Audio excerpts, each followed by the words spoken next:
쇼핑몰에 찾아보시면은 아예 브랜드가 없고 패딩인데 10,000원대 상품들이 많아요. 그러면 그런 패딩들을 가져와서 우리나라에서 30,000원, 40,000원 뭐 이렇게 거의 2배죠. 2배 이상으로 팔아도 우리 입장에서는 너무 싸죠.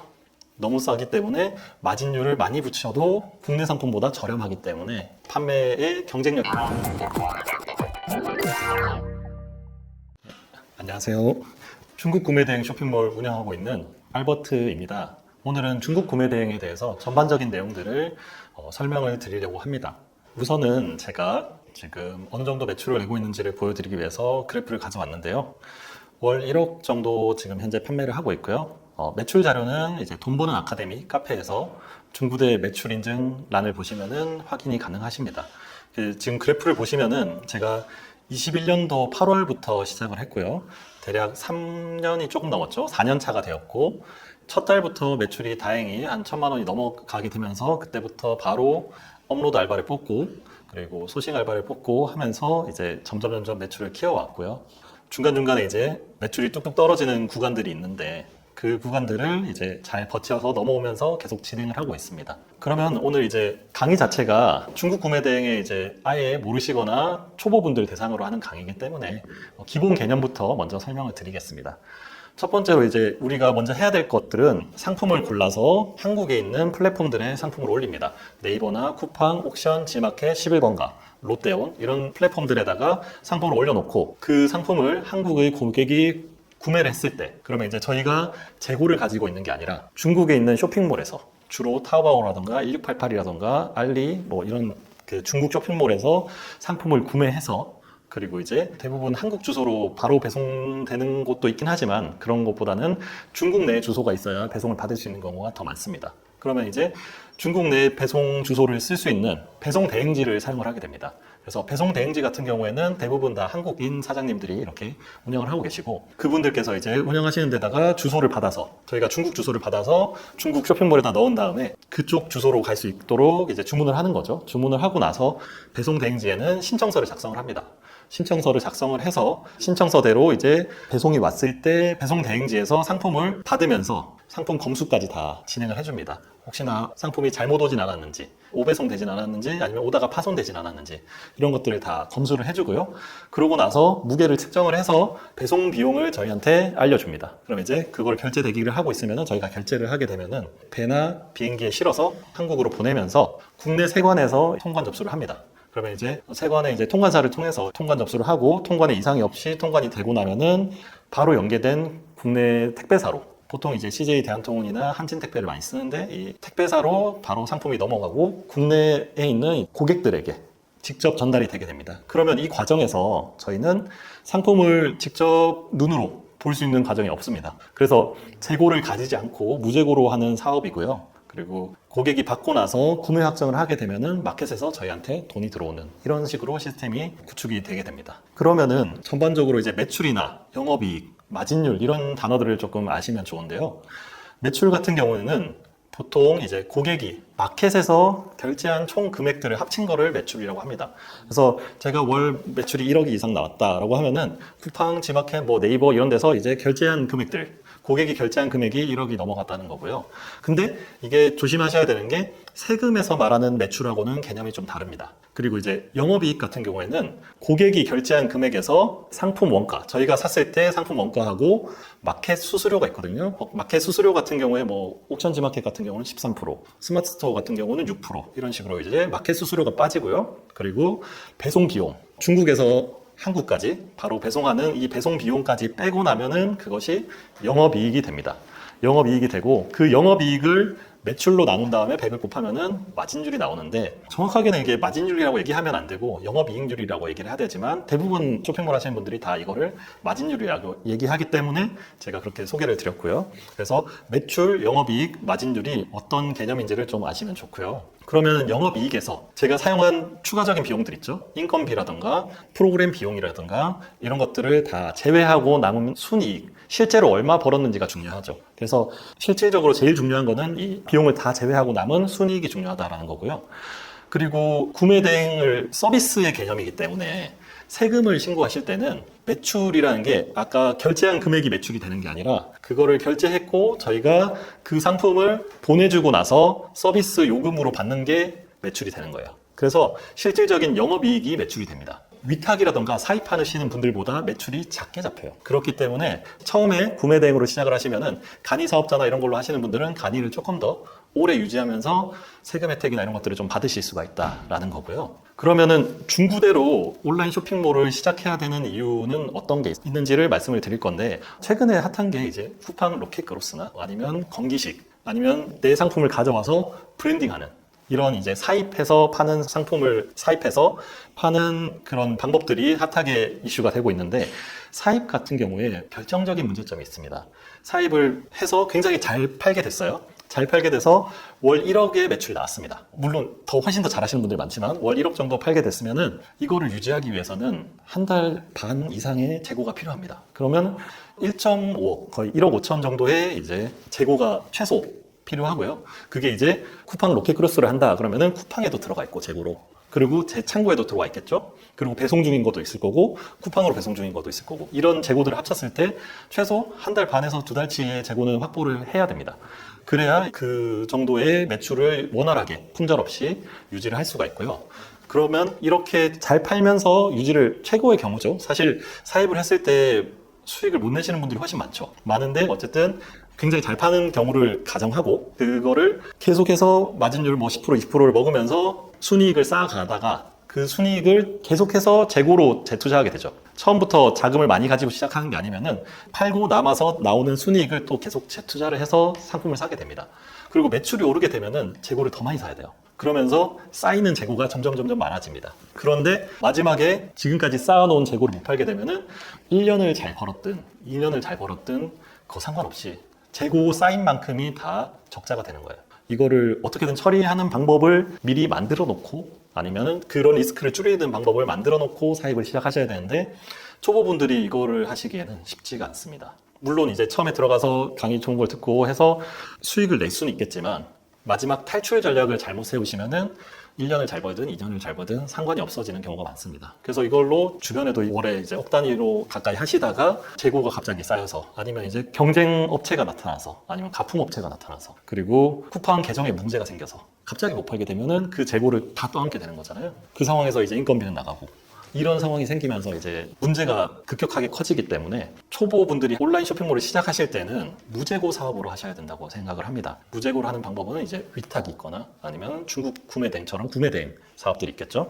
그래서 이런 무재고 사업으로 시작을 하시면은 마지막에 그만두더라도, 잘 안 팔려가지고 이제 마무리를 짓더라도 재고로 쌓이는 게 아니라 배송 중인 상품들에 돈이 들어가 있는 거기 때문에 그것들이 마지막에는 제 통장으로 입금이 되게 되겠죠. 그래서 리스크가 상당히 적다라고 볼 수가 있기 때문에 리스크가 적은 무재고 사업으로 온라인 쇼핑몰을 시작을 하셔야 됩니다. 그래서 그런 사업들 중에서 대표적인 중국 구매대행을 추천을 드리는 거고요. 그러면은 중국 구매대행의 장점이 어떤 것들이 있느냐 살펴보면은, 일단은 저자본으로 사업이 가능합니다. 사업자 등록 비용 한 4만 원, 통신 판매형 신고 비용 4만 원. 이것도 이제 비과밀 억제 지역에 내면은 2만 원 정도씩 되고요. 그리고 쇼핑몰 프로그램 비용, 제가 지금 수강하시는 분들 기준으로 봤을 때는 한 달에 20만 원 초반 정도 나옵니다. 그러면 이 정도 비용만 있으면은 그 자본만 가지고도 사업을 시작하실 수가 있는 거예요. 근데 저희가 퇴직하고 아니면 이제 그동안 모아놓은 돈으로 카페를 하나 차린다거나 뭐 프랜차이즈 업종을 한다거나 훨씬 많은 비용이 들죠. 그러면 초기에 들어가는 자본만큼 리스크가 커지는 거거든요. 그리고 손익분기점이 늦어지고 내가 돈을 가져갈 수 있는 지점이 늦어지기 때문에 그런 리스크를 줄이면서 시작을 하셔야 된다는 거고요. 그래서 저자본으로 사업이 가능한 사업을 하셔야 됩니다. 그리고 마진율이 국내 상품보다 상대적으로 저렴하기 때문에 상당히 저렴한 가격에 팔아도 높은 마진율이 나옵니다. 그래서 최근 뭐 이제 겨울이 다가오고 있으니까 겨울 상품들을 예로 들면은 중국 쇼핑몰에 찾아보시면은 아예 브랜드가 없고 패딩인데 10,000원대 상품들이 많아요. 그러면 그런 패딩들을 가져와서 우리나라에서 3만 원, 4만 원, 뭐 이렇게 거의 2배죠. 2배 이상으로 팔아도 우리 입장에서는 너무 싸죠. 너무 싸기 때문에 마진율을 많이 붙여도 국내 상품보다 저렴하기 때문에 판매에 경쟁력이 있다는 거고요. 그리고 상품을 소싱하는 데 있어서도 매일매일 새로운 상품이 생겨나고 없어집니다. 그 중국 최대 쇼핑몰 그룹이 이제 알리바바인데, 알리바바 그룹에 있는 쇼핑몰들만 활용을 하시더라도 정말 끝없이 소싱을 하실 수가 있어요. 그리고 배송 시스템 같은 경우에도 상당히 잘 갖춰져 있습니다. 이게 국내 배송하고 비교를 하시면 안 되고요. 다른 이제 해외 배송들, 유럽이라던가 일본이라던가 미국 쪽을 써보시면 정말 화가 많이 납니다. 저도 진행을 여러 번 했었는데 문제가 생겼을 때 대처도 그렇고 AS라던가 아니면 이제 배송 기간이라던가 이런 것들이 상당히 문제가 많이 되는데, 중국 쪽은 이제 중국 구매 대행이 한때 한참 유행을 했었죠. 그러면서 많은 구매 대행 판매자들이 들어오고, 그 많은 판매자들이 들어오면서 배송 대행지도 굉장히 많이 생겼어요. 서로 경쟁이 되다 보니까 배송 대행지 간에 경쟁을 하면서 가격도 내려가게 되고 서비스도 점점 좋아지게 되고 거의 카톡으로 실시간 답변해 주시고 이런 식으로 AS가 굉장히 잘 되고 있습니다. 그래서 배송 시스템 자체가 잘 갖춰져 있다는 게 상당한 메리트고요. 그리고 이제 중국 내에서 문제가 생겼을 때 반품이나 교환도 자유롭게 하실 수가 있습니다. 그래서 이런 장점들을 가지고 있기 때문에 온라인 쇼핑몰을 시작하실 때는 중국 구매 대행으로 시작하시는 걸 한번 고려해 보시면 좋을 것 같습니다. 그러면 이제 좋은 점만 얘기를 할 수는 없죠. 중국 구매 대행의 현실적인 어려운 부분들을 또 말씀을 드려야 되는데, 현실적으로 일단은 배송이 문제가 상당히 많습니다. 지금 밑에 읽어보시면 알겠지만 웨이하이 폭설로 인한 지연 안내, 날씨로 인한 출항 일정 안내, 폭설 및 강풍으로 인하여 스케줄 변동이 있어서 안내 드립니다 라고 하면서 며칠씩 배가 못 뜬다거나 아니면 폭설이 와가지고 그 지역에 이제 배송이 안 된다거나 트럭이 못 움직이는 거죠. 그리고 이제 폭우가 와서 홍수가 나기도 하고 온갖 그런 자연재해들이 또 생기기도 합니다. 그래서 이런 경우에는 어쩔 수 없이 고객에게 지연 안내를 할 수밖에 없어요. 뭐 일주일씩, 2주일씩 밀리는 경우가 생기기 때문에 고객이 이거 시킨 지가 언제인데 아직도 안 와요? 그런 얘기가 나오기 전에 미리 안내 문자를 보내드리는 거죠. 지금 현재 상황이 이러이러해서 저희가 이렇게 대처를 하고 있고 최대한 빠르게 배송 처리를 해드리겠다. 근데 너무 늦어지러서 죄송하다. 이렇게만 해도 중간에 취소하시는 경우가 확 줄어들거든요. 그렇게 이제 미리미리 대응을 해야 되는데, 그런 배송 지연뿐만 아니라 여기 보시면은 춘절 휴무, 노동절 휴무, 그리고 또 국경절 휴무, 무슨 절이 이렇게 많은지 모르겠어요. 네, 진짜로 올해 춘절 같은 경우도 실질적인 춘절 연휴는 2월 중순이었거든요. 근데 2월 1일부터 거의 3주를 쉬더라고요. 3주를 쉬고 배송 대행지도 거의 10일 가까이 쉬었어요. 중간중간에 일하는 배송 대행지도 있긴 했지만 배송 대행지가 일을 하면 뭐합니까? 판매자가 안 보내줍니다. 그래서 이런 경우에는 거의 3주씩 딜레이가 되는데, 안 그래도 느린 배송에 그거를 3주가 더 딜레이가 되면은 고객들이 화가 많이 나겠죠. 이런 경우에 반품률이 올라가고 손해를 볼 수가 있습니다. 그리고 노동절인데도 뭐 5월 1일부터 5일까지 쉬고 그러고 나면은 토요일 요일입니다. 또 쉬겠죠? 그러면 이제 또 국경절인데 뭐 10월 1일부터 6일까지 쉬고, 이렇게 계속해서 이제 연휴들을 길게 쉬기 때문에 이런 경우에는 이제 좀 미리미리 고객이 주문이 들어왔을 때 배송 지연될 수 있다라는 문자를 미리 보내기도 합니다. 그래서 그렇게 해결을 하기도 하고요. 그리고 배송뿐만 아니라 현실적인 어려움으로 자금이 순환이 안 되는 경우가 꽤 있어요. 중국 구매 대행이 앞에서 말씀드린 것처럼 자본이 많이 안 들어가는 사업이고 무재고로 할 수 있다 보니까 자금이 부족하신 분들이 많이 시작을 하시거든요.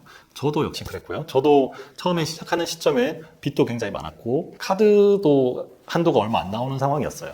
그 상황에서 이제 계속해서 매출이 올라가다 보니까 자금 순환을 어떻게 맞출까를 고민하면서 매출 조절을 하고 하다 보니까 이제 천천히 올라오게 된 건데, 실질적으로 이제 여기서 배송되는 기간을 살펴보시면은 항공 같은 경우에는 평균적으로 5일에서 7일, 그리고 해운 같은 경우는 한 일주일에서 2주일 정도 걸립니다. 그리고 이제 배송이 완료되고 나면은 평균적으로 한 일주일 지나면은 마켓에서 정산을 해줍니다. 그러니까 구매 약정이 되면서 정산을 해주고요. 근데 그게 이제 일반적인 네이버나 옥션, 지마켓, 11번가 같은 경우에는 그렇게 되는데, 쿠팡에서 많이 팔게 됐다. 그러면 이제 쿠팡은 완전히 정산을 다 받는 데까지 대략 2달에서 3달이 걸립니다. 그러면은 1,000만 원 팔면 2, 3천만 원이 필요하죠. 한 3천만 원 팔면 8, 9천만 원이 필요합니다. 그런 문제가 생기기 때문에 8, 9천까지는 아니겠지만 좀 중간에 이제 미리 들어오는 돈들이 있고 하기 때문에 그 정도는 아니지만 그래도 충분히 많은 돈이 필요합니다. 그러면 이런 문제점을 어떻게 해결하느냐 하면은, 제가 해결했던 방법은 가능한 방법을 다 썼어요. 일단은 사업자 대출을 하고요. 사업자 대출이라고 하는 거는 조금 어렵게 들리실 수도 있겠지만 안 해보신 분들은 이게 생각보다 어렵지가 않습니다. 국가에서 정책 대출로 해가지고 이제 나오는 것들이 신용보증재단이라던가 소상공인재단이라던가 그런 정책으로 나오는 자금들을 신청을 해서 거기서 보증서를 받은 다음에 은행을 가가지고 대출을 받는 거고요. 그러면 이제 사업자 명의로 해서 대출이 나오게 되고, 개인 대출이 너무 많지만 않으면 웬만하면 나오는 추세더라고요. 그럼에도 대출을 받았는데도 또 모자라요. 왜? 매출이 오르니까. 네, 매출이 오르니까 또 모자라면 그거를 이제 선정산을 받을 수가 있습니다. 올라라던가 여러 가지 업체들이 있는데 그런 이제 선정사한 업체들을 통해서 이자를 미리 주고 제가 배송 완료된 상품들에 대해서 아직 돈은 못 받았지만 배송이 완료됐고 뭐 쿠팡에서 아직 돈을 안 줬지만 그 상품들에 대해서 미리 돈을 받았고 이제 이자를 떼고 돈을 주는 거죠. 네, 이자를 떼고 돈을 주는 거고 그렇게 해서 선정산을 이용해서 자금을 좀 순환시킬 수도 있고요. 정말 안 되는 경우에는 이제 카드사 리볼빙도 쓰긴 했습니다. 그럼 이제 약간 신용도가 떨어져서 더 힘들어집니다, 사실. 어쩔 수가 없더라고요. 네, 너무 힘든 달에는 어쩔 수가 없고, 이것도 이제 몇 번 쓰다가 안 될 때는 또 이제 개인적으로 또 빌리기도 하고, 빌려서 막 일주일 만에 갚고, 이렇게 됩니다. 빌려서 딱 일주일 만에 갚고, 2주일 만에 갚고, 이렇게 됩니다. 이것도 이제 정상적으로 배송이 됐을 때 얘기예요. 거기서 배송이 지연이 되면. 특히 뭐, 아까 앞에서 말씀드린 그런 자연재해라던가 뭐 연유라던가 이런 거 말고도 좀 특이한 케이스를 말씀을 드리면은 세관 통관을 하다가 제 상품이 들어있는 컨테이너에 다른 물건이 문제가 생겼어요. 그러면은 다 다시 접수를 해야 되는 경우도 생겨요. 그러면은 그거를 서류를 다시 접수하고 거기서 검토하고 보내주는데 1, 2주가 더 걸려버립니다. 그러면은 거기 안에 있는 물건들은 다 배송이 지연되는 거죠. 그 와중에 또 반품도 들어오고 그러면서 손해도 커지고 자금도 안 도는데 손해는 자꾸 커지고 이런 경우가 생길 수가 있거든요. 그러면 이제 배송이 지연되는 것들을 또 계속해서 문제 해결을 해나가셔야 됩니다. 그런 어려움들이 있고요. 그리고 이제 또 우배송으로 오는 경우도 많아요. 그래서 중국 쇼핑몰에서 상품을 시켰는데 첫 번째 사진 보시면은 저런 이제 데님 청 원피스예요. 근데 실제로 온 거는 이렇게 색깔이 거의 물이 다 빠진 원피스가 옵니다. 이게 너무 차이가 나죠. 그러다 보니까 이런 경우에는 이제 중국의 쇼핑몰에 바로 반품을 시킵니다. 중간에 배송 대행지에서 이런 검수를 해주는 거예요. 그래서 배송이 맞게 왔을까요? 확인 부탁드립니다라고 이렇게 남겨주세요. 그러면 이제 카톡으로 보고 이거는 반품해야 될 것 같습니다. 다시 보내달라고 해야 될 것 같습니다. 이렇게 해가지고 교환 요청을 하기도 하고 재배송을 합니다. 오른쪽 같은 경우에는 까만색 치마를 주문했는데 새 하얀색이 왔습니다. 그래서 판매자한테 이제 빨리 왕왕이라 그래서 판매자하고 톡할 수 있는 걸로 번역기 써가면서 얘기를 합니다. 저도 중국어를 못해가지고 막 번역기 써가면서 얘기를 하는데 이거를 흰색이 왔다. 우리가 검은색이 없어서 흰색을 보냈어 라고 얘기를 합니다. 황당하죠? 검은색이 없으면 안 보내거나 얘기를 해야지 이거를 당당하게 흰색을 보냅니다. 아니 흰색은 안 돼 라고 얘기를 하면은 5위안 깎아줄게. 안 되죠. 고객이 주문한 거는 까만색인데 그래서 이제 고객님한테 또 이제 문자를 합니다. 그 고객님한테 저희 까만색인데 품절이라서 판매자가 이렇게 흰색을 보냈는데 죄송하다고 이거는 다시 돌려보낼까요? 하면은 간혹 그냥 흰색도 괜찮아요 보내주세요 하시는 분들도 너무 천사 같은 분들이죠. 그런 분들도 있으시고 대부분은 이제 그러면은 뭐 그냥 반품할게요 취소할게요 라고 하시면은 저희가 이제 취소 처리해드리고 저희도 중국 쇼핑몰에다가 반품을 하는 식으로 진행을 하고 있습니다. 또 파손 오염돼서 오는 경우도 꽤 있어요. 특히 특정 카테고리에서 그런 게 좀 심한데 왼쪽 사진 보시면은 로지텍 마우스예요. 로지텍 마우스 치고 좀 싸다는 생각이 드는 거예요. 어느 정도 가격대가 있을 텐데 평균적인 가격대보다 조금 싸요. 그래서 판매자한테 물어보니까 정품이래요. 생각보다 이런 정품이냐 아니냐를 물어봤을 때 거짓말하는 판매자가 생각보다 많지는 않거든요. 정품이라 그러니까 알겠다 그러면 주문하겠다 하고 주문을 했어요. 그리고 배달지로 왔는데 사진을 보시면은 사진에서 잘 안 보이긴 하지만 사진에서 테이프가 뜯어져 있어요. 테이프가 뜯어져 있다는 얘기는 무슨 얘기냐면은 정품인데 중고를 보냅니다. 마우스를 중고를 많이 보내더라고요. 틀린 얘기는 안 했죠. 정품이라고 했으니까. 정품이냐 가품이냐 물어봤을 때 정품이라고 했으니까. 근데 중고를 저희랑은 좀 생각이 다르죠. 아예 사는 옵션에도 중고라고 안 써 있어요. 근데 가서 읽어보면은 개봉 뭐 이런 식으로 써 있습니다. 그래서 그거는 고객한테 보낼 수가 없으니까 새 상품을 보내야 되니까 보낼 수가 없으니까 다 반품 처리를 해버립니다. 그래서 이런 경우가 마우스나 이런 마우스 종류 쪽에서 좀 많은 것 같고 그리고 또 많은 카테고리가 전자제품들 중에서 이런 케이스가 좀 종종 있습니다. 확인을 잘 하고 미리 중고 상품인지도 물어봐야 됩니다. 옷 같은 경우에도 지금 오른쪽 사진 보시면 빨간색으로 표시된 데가 오염된 부분이에요. 오염됐고 그 배대지에서 멘트가 온 게 이 부분들이 오염돼서 왔고 이상한 냄새도 나고 있습니다 라고 연락이 옵니다. 이대로 고객에게 보내면은 무조건 반품이 들어오겠죠. 그래서 반품이 들어오기 때문에 이것들은 보낼 수가 없다 해서 다시 중국 내에서 반품을 하는 식으로 진행이 됩니다. 근데 이제 이거를 배대지도 사람이 하는 일이다 보니까 한 달에 제가 이제 보내는 게 막 4,000건이 넘어가다 보니까 그런 상품들을 하나하나 다 꼼꼼하게 최대한 해주시긴 하지만 놓치는 경우가 있거든요. 그러면 이제 한국에 들어와서 그거를 고객이 받았는데 이런 경우가 생기면은 이제 게시판에 욕설이 달리죠. 중고를 파는 거냐 이러면서 막 욕설이 달리죠. 너무 죄송하다고 반품 처리해드리고 이렇게 진행을 하고 있습니다. 그렇다면은 이제 이런 어려움들을 제치고 어쨌든 중국 구매 대행을 진행한다고 했을 때 어떤 상품들을 팔아야 되는지 어떤 상품들이 중국 구매 대행으로 잘 나가는지 이런 것들을 말씀을 드리려고 하는데요. 첫 번째로 노브랜드고 저가인 상품들. 아까 패딩 말씀드렸지만 패딩도 그렇고 뭐 그런 옷 종류들 아니면 신발 종류들. 신발도 그냥 일반적인 신발보다는 뭐 안전화라든가 이런 종류들이 더 잘 나가고요. 그리고 이제 일할 때 쓰는 용품들이 좀 잘 나갑니다. 그래서 그런 노브랜드 저가 상품들, 특히 제 마켓에서 잘 나가는 가격대가 대부분 다 뭐 2만 원, 3만 원대, 만 원 후반대 뭐 이런 상품들이 많이 나가요. 많이 나가면서 그것들을 이제 2개, 3개, 4개 주문하면서 이제 객단가가 좀 올라가기도 하고요.